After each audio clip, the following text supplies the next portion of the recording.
எவ்வாறு இந்த முதிர் மூல ஒரு விருத்தி அடையுதுங்கிறத நாங்க இந்த இடத்துல காட்டுறதுக்காக வேண்டி பாத்தீங்கன்னு சொன்னால் முதலாவது மாதம் பாத்தீங்கன்னு சொன்னால் இவ்வாறான தோற்றத்துல காணப்படும். சரியோ? அடுத்து 2வது நாள் பாத்தீங்கன்னு சொன்னால் இவ்வாறான தோற்றத்துல காணப்படும். சரியா? 3வது மாதம் மனித தோற்றத்தை அடைஞ்சிடுற. அடுத்து 4வது மாதம் பாத்தீங்கன்னு சொன்னால் 5வது மாதம் மிக முக்கியமான காலம். முதிர் மூலவுரு முழுமையாக உரோமங்களால் மூடப்பட்டிருப்பதும் இந்த 5ஆம் மாதம் தான். 6வது மாதம் பாத்தீங்கன்னா புருவங்கள்லாம் வளர்ச்சி அடைய ஆரம்பிச்சிருக்கு. 7வது மாதம் கண்ணிமைகள் திறக்க ஆரம்பிக்கும்.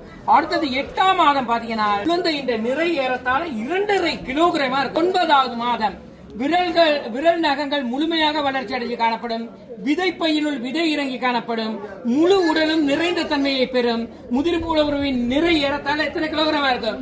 2.5 கிலோகிராமுக்கும் 3.5 கிலோகிராமுக்கு இடைப்பட்டதாக காணப்படும். இதற்கு பிறகு 280வது நாட்களுக்கு பிறகு இந்த குழந்தை இந்த யோனி துவாரத்தின் ஊடாக என்ன செய்யும்?